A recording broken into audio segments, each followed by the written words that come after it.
Hey everybody, what's up and welcome back to today's video guys. And today guys, I'm going to go ahead and be showing you how to go ahead and make hair curly in FaceApp.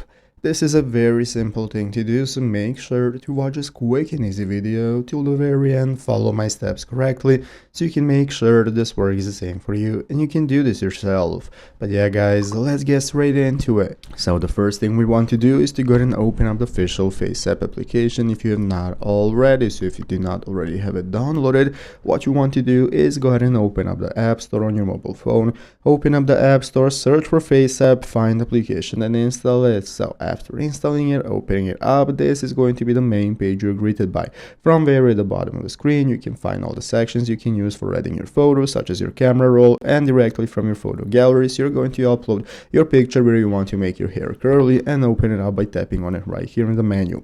Once you've done that, it's going to open up this new menu of edit options that we have and filters, and what we can do is scroll to the right until we find the hairstyle option right here. So you're going to tap on hairstyles. By tapping on hairstyles, it's going to show you all the hairstyles that you can go ahead and use for your picture, and you're going to have these ones right here you can go ahead and test out. And if you scroll to the right, you can find all the ones such as bangs and wavy and curls and so on. All of that is going to be available right here, but keep in mind that they are locked behind a pro subscription. So if you want to test out all of the hairstyles right here, you're going to need to go ahead and purchase a pro subscription. Once you've done that, you can get started testing them out right here, applying them and saving the photos to your gallery directly using them, and that's how it's done. So I hope this video was helpful. If it was, make sure to leave a like, subscribe to the channel. Thanks for watching, take care and bye.